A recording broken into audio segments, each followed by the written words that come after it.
Assalamu alaikum. Good morning. How are you? I hope you all are fine.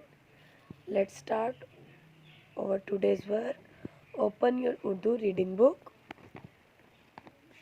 Your topic is हज़रत मोहम्मद सल्लल्लाहु अलैहि वसल्लम की अमानतदारी. कल हमने पेज नंबर 12 और 13 किया था. आज हम पेज नंबर 14 करेंगे. पेज नंबर 14 पर देखते हैं कि आज हमारे पास क्या है. बाकी की रीडिंग हम करेंगे. आप सल्लल्लाहु अलैहि वसल्लम के ऐलान नबूवत से पहले भी लोग आपकी ईमानतदारी के मोतरफ थे. मोतरफ मतलब कि ईमानतदारी के बारे में पहचानते थे आपको. बाद में भी आपके पास अपनी इमानतें रखवाते थे. कुफारे मक्का के मुजालिम से तंग आकर जब आप सल्लल्लाहु अलैहि वसल्लम ने मक्का से मदीना की तरफ हिजरत की, तब भी कुफारे मक्का की इमानतें आपके पास थी. यानी आप सल्लल्लाहु अलैहि वसल्लम को जब नबूवत के बाद भी, नबूवत से पहले तो सारे अमीन जानते थे, नबूवत के बाद भी आपके पास अपनी इमानतें रखवाते थे. जब कुफार ने आपको बहुत ज़्यादा मुजालिम, बहुत ज़्यादा जुल्म किया और बहुत ज़्यादा तंग किया, तो आप जब मदीना की तरफ हिजरत करने लगे तो भी उनकी इमानतें आपके पास थी.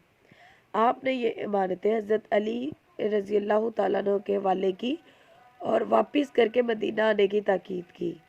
आपकी ईमानदारी का ये हाल था कि कुफारे मक्का तो नाउज़ुबिल्लाह आपकी जान लेने पर तुले हुए थे, मगर आपको इस वक्त भी इमानतों की फ़िक्र थी. जंगे खैबर में एक यहूदी का गुलाम भागकर आप सल्लल्लाहु अलैहि वसल्लम के पास चला आया और मुसलमान हो गया. वो अपने मालिक की बकरियां चराया करता था, चनाचे वो बकरियों का रेवर भी साथ ले आया. गुलाम ने आप सल्लल्लाहु अलैहि वसल्लम से बकरियों के रेवड़ के बारे में दरियाफ्त किया. इस वक्त अभी जंग जारी थी, मगर आपने उसे ईमानतदारी का दर्स दिया और कहा कि बकरियां मालिक की तरफ हाँक दो ताकि ये अपने मालिक के पास चली जाए. गुलाम ने आपके हुक्म की तामील की, यानी जंग के दौरान भी उनको अमानतदारी की फ़िक्र थी. उन्होंने बकरियां वापस कर दी. एक मरतबा आप सल्लल्लाहु अलैहि वसल्लम से किसी से एक प्याला मुस्तार लिया.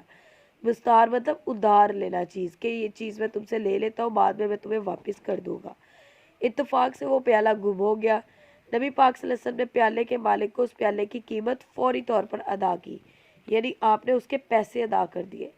इस्लामी सल्तनत फैली तो आपके पास माल गनीमत और जजिया की शक्ल में बहुत दौलत आने लगी.